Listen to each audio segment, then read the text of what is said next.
ఇది సింహం మరియు చిరుతపులి గురించిన కథ.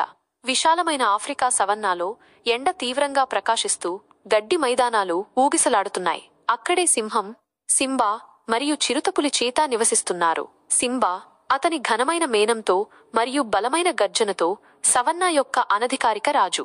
చీతా అతని సన్నని శరీరం మరియు మెరుపు వేగంతో భూమి మీద అత్యంత వేగవంతమైన వేటగాడు. వారి బలం మరియు వేగంలోని తేడాలతో పాటు సింబా మరియు చీతా అత్యంత మంచి స్నేహితులు.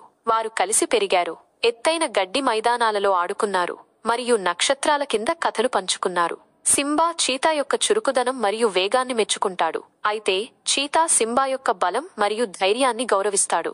ఒకరోజు కరువు సవన్నాను కమ్మేసింది. భూమి పొడిబారింది. జంతువులు ఆహారం మరియు నీరు కోసం పోరాడాయి. చాలా జంతువులు ఆకలి మరియు దాహంతో బలహీనపడ్డాయి. తమ సహచర జంతువుల బాధను చూసిన సింబా మరియు చీతా వాటిని సహాయం చేయాలని నిర్ణయించుకున్నారు.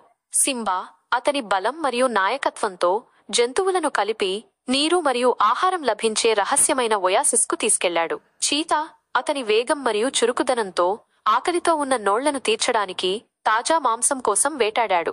సింబా మరియు చీతా కలిసి తమ సహచర జంతువులు కరువును అధిగమించడానికి అలుపెరగకుండా పనిచేశారు. వారు తమ ఆహారం మరియు నీటిని పంచుకున్నారు మరియు బాధపడుతున్న వారిని ఓదార్చారు. వారి స్నేహం నిరాశ కాలంలో ఆశ యొక్క దీపంలా మెరిసింది. చివరకు వర్షాలు కురిశాయి, సవన్నాకు జీవం నింపాయి. జంతువులు తమ మనుగడను జరుపుకున్నాయి. సింబా మరియు చీతా అలసిపోయినప్పటికీ సంతోషంగా బంజరు భూమి నుండి సారవంతమైన స్వర్గధామంగా మారిన భూమిని చూశారు. వారి స్నేహం పరీక్షించబడి బలంగా నిరూపించబడింది మరియు వారి బంధం చాలా సంవత్సరాలు నిలిచి ఉంటుందని వారు తెలుసుకున్నారు.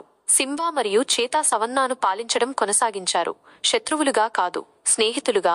వారి స్నేహం అడవిలో ఆశ మరియు ఏకత్వం యొక్క చిహ్నంగా మారింది. ఇది సింహం మరియు చిరుతపులి కథ.